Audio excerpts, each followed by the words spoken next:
This is it. It's all down to this one match. It's going to be Warrior versus Mage in the grand finals. It's gone 2-2. It's been the best possible series we could have asked for. Absolutely. Absolutely evenly matched between these two. We've seen the best that their deck building skills have. Now we get to see the last deck of both players. It's all on the line. It is sudden death right now. Let's see what comes out. And look at that, Cruel Taskmaster, Frothing Berserker, Fiery Warx, Gorehowl opening. Of course, that Gorehoul's going to go away here.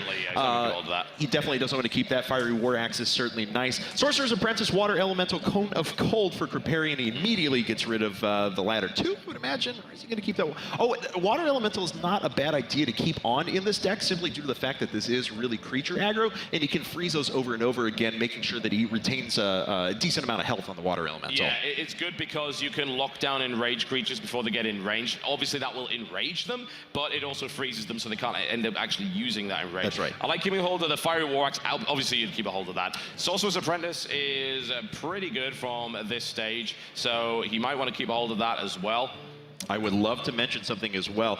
Compared to the rest of the mage decks that we've seen, Kripparrian has 2 acidic swamp oozes. And of course, that is a 3-2 for 2 that destroys your opponent's weapon. And this is a very weapon-heavy deck for Artosis. It definitely does have a lot of them. We saw the Gorehowl there. We've seen the Fiery Warx. I believe there is at least one Arcanite Reaper in that deck as well. And it looks like Fiery Warx is going to come out right away. Yep, we said aggro, we're not kidding. He's going for it. All right, it has now been thrown down. He immediately opens up with the swing.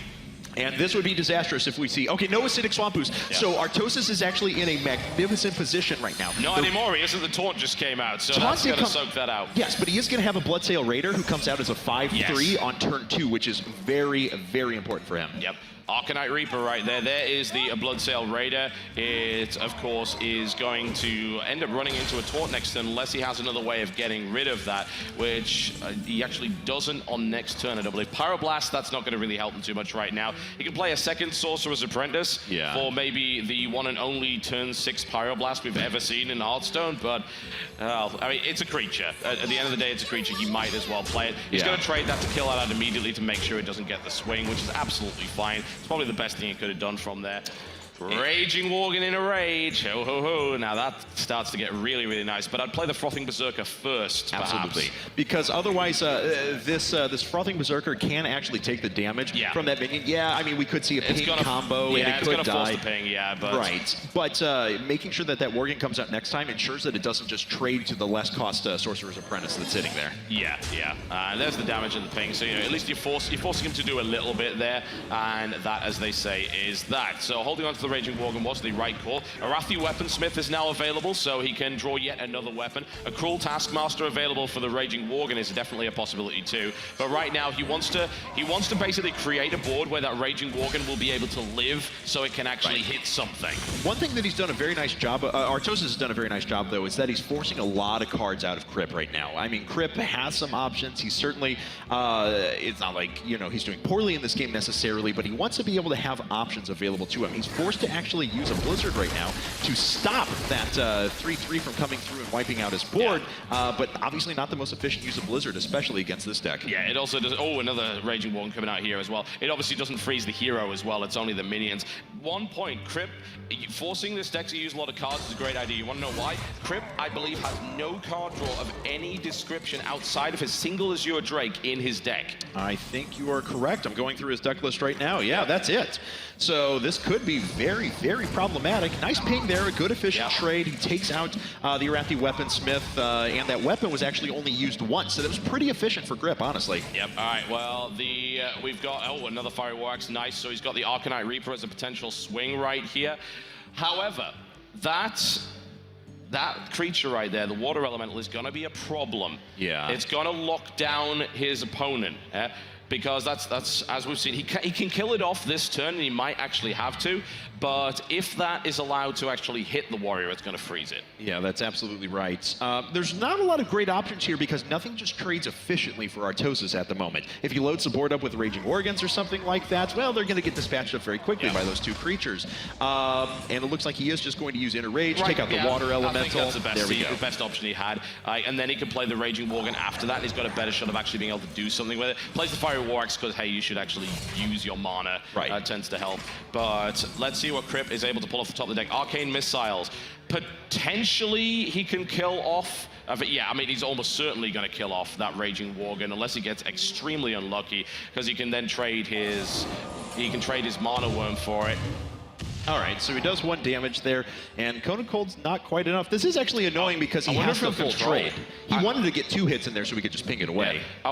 I was wondering, I was thinking about the idea of him actually trying to control that Raging Worgen for a little while. Maybe throw down the Cone of Cold. Yeah. Just, that gets you then a 4 damage with the Mana Worm there. But we mentioned the lack of card draw. Yes, Artosis is only at 21 health right now, and it looks like he is going to Cone of Cold. That goes through. Total sense, yeah. He's sitting on very few cards. Yeah, they're both playing low card right now, I've got to say. There's not a lot of card draw in the Warrior deck either. There's no Battle Rages. Warsong... Oh, no! Oh, does he have enough mana to play everything? He doesn't quite. No! Yeah. Oh, boy. It's still good, don't get me wrong, but yeah, that's a nasty thing to have. And I was thinking maybe he plays the Warsong Commander and then hopes that it doesn't get eliminated, but he's playing very cautiously right now. Taking a look at Acidic Swampers comes out. Right, well, that's not the worst thing to lose to, but there's a Pyroblast right there. Hey, Kripp is in a good spot, I've got to say, coming into this, but the charge play is available. He waited for this turn to make this happen. This is going to be brutal. So let's add up the damage here, because we're going to have the Warsong Commander, then we're going to have the Raging Worgen, which of course is going to get hit here by the Cruel Taskmaster. Yeah, the Cruel Taskmaster comes in, does 1 damage to the Raging Worgen, gives it +2 attack, so now it's going to be at 6. That's going to hit for 10. Then that's 12, and then that's 14. And it is not quite enough to kill him off this turn, as you might imagine, but it does put him in a really good spot. Suddenly the combo comes right out from Artosis. It takes his opponent down to 5. Wow, this is incredibly close right now, and what a way to finish up this tournament, I have to say. We have... He can't kill him. Yeah, we have a Shattered Sun Cleric, and that's not enough. No, it isn't. Wait, no. Yeah, no, it is. 14 damage. He can do it. So, no, he can't play both. Oh, God. Yeah, he can't do it. If only you had 11 mana, this would actually work, but it can't. The Shattered Sun Cleric could buff that up and then go for critical damage with the Pyroblast. It's not going to be enough. He can't get everything else off the board.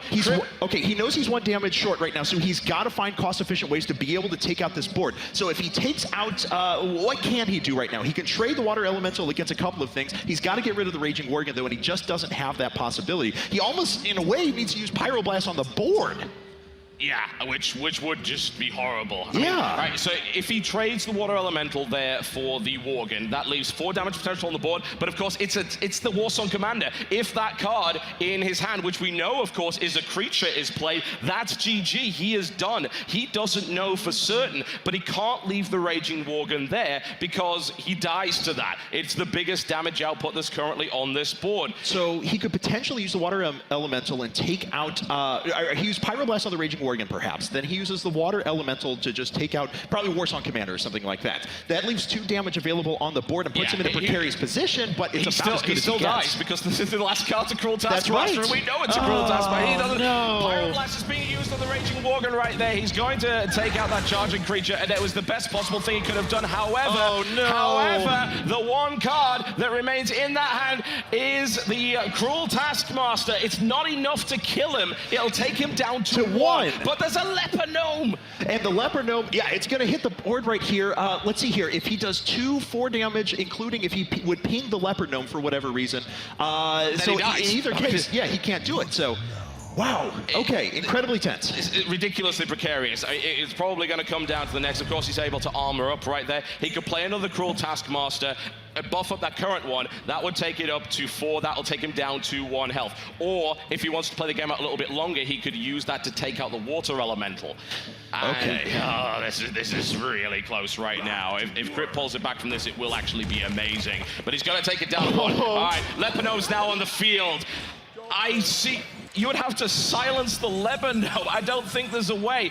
Yes. Oh, he can't use Blizzard. He can't use Blizzard. He can't do it. It will kill him. Yeah, Blizzard will actually kill himself right now. He has no other choice. There's nothing else he can do. He's dead. He is dead. There's no way out of this. Oh no, he commits suicide. Artosis is your champion. Artosis is your champion here for the Hearthstone Innkeepers Invitational at Blizzcon. In a nail-biting final game. Look at that. Great representation there as they run over and cheer for him. Artosis, you have won a tournament at Blizzcon. Congratulations. Perhaps not 10 years ago, the game he thought he would be winning a tournament in, but regardless, he pulls it off. And incredible deck building, great decision-making across the board from him. Krip played a phenomenal final game, and that came all the way down to the wire. But as you said, it was unlikely that he was going to get out of that at that point. Oh man, what a way to end that. Thank you very much to everyone who has tuned into this tournament. This has just been a pleasure to broadcast, to be totally honest.